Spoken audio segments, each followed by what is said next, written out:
നമ്മുടെ ആരോഗ്യമന്ത്രി നമ്മുടെ നാടിന്റെ ആരോഗ്യത്തിന് വേണ്ടിയിട്ട് നടത്തിയ നൃത്യങ്ങൾ ചിലർക്കൊന്നും സഹിക്കാൻ പറ്റുന്നില്ലെന്ന്. വേണമെങ്കിൽ ഒരു നോക്ക് കണ്ടോളൂ, ചിരിക്കരുതേ.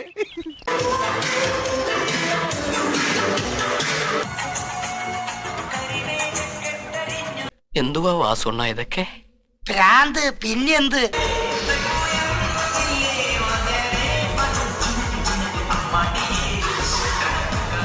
ഇതെന്നാട്ടോ മയിലാട്ടോ പാത്രിക പുലിയാട്ടോ പാത്രിക ഇതെന്നാട്ടോ? ഇത് മാർഗം കളി. മാർഗം കളിയാ?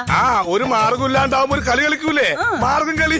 ആശയെല്ലാം ഗീശയിലാക്കി ഒരാൾ പ്രാണവേദനയായിട്ടിരിക്കുമ്പോ ഇങ്ങനെ വീണ ചേച്ചി വീണ വായിച്ചുകൊണ്ടിരിക്കാവോ എന്നാണ് ഒരു വിഭാഗം നിഷ്പക്ഷർ ചോദിക്കുന്നത്. അടിച്ചവന്റെ കർണക്കുട്ടി ഞാൻ പൊട്ടിക്കും. പക്ഷെ ആ ചോദ്യത്തിൽ വലിയ യുക്തിയൊന്നും ഉള്ളതായിട്ട് എനിക്ക് തോന്നുന്നില്ല. 3-4 മാസവും കൂടെ കഴിഞ്ഞാൽ ഈ part time entertainment full time ആക്കാനുള്ളതല്ലേ. അവൻ വെറുതെ പേടിപ്പിച്ചതായിരിക്കും. അപ്പൊ ഇടയ്ക്കിടയ്ക്ക് സമയം കിട്ടുന്നത് പോലെ ഇത്തരം വിനോദോപാധികൾ വേണ്ട വിധത്തിൽ പ്രയോജനപ്പെടുത്തുന്നത് നല്ല കാര്യം തന്നെ.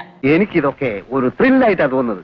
ജീവിതത്തിൽ എന്തെങ്കിലുമൊക്കെ ഒരു തമാശയൊക്കെ വേണ്ടേ? നമ്മുടെ കേരളത്തിലെ ആരോഗ്യ വകുപ്പിന്റെ നിലവിലെ ഒരു അവസ്ഥ വെച്ച് ഡാൻസ് കളിച്ച് ആരോഗ്യം കൂട്ടാൻ പറ്റിയ സമയമാണ്.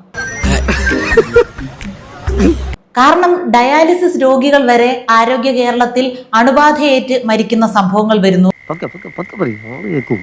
ചില്ല് തറച്ചു കയറി പരുക്കേറ്റ ഒരാൾ ആശുപത്രി ചെന്നപ്പോ ആ ചില്ലിനെ അതുപോലെ തന്നെ അവിടെ സംരക്ഷിച്ചു വെച്ചുകൊണ്ട് തുന്നിക്കെട്ടി വിട്ടായിരുന്നു. നീ ആള് വിചാരിച്ചതുപോലെ അല്ലല്ലോ, അങ്ങനെ ഇഷ്ടം പോലെ പൊൻതൂവലുകൾ കൊണ്ട് അണിയിച്ചൊരുക്കി ഒരു കിരീടം സ്വന്തമായിട്ടുള്ള ഒരാള് ഞാൻ എന്ത് ചെയ്തിട്ട് എനിക്ക് മാത്രം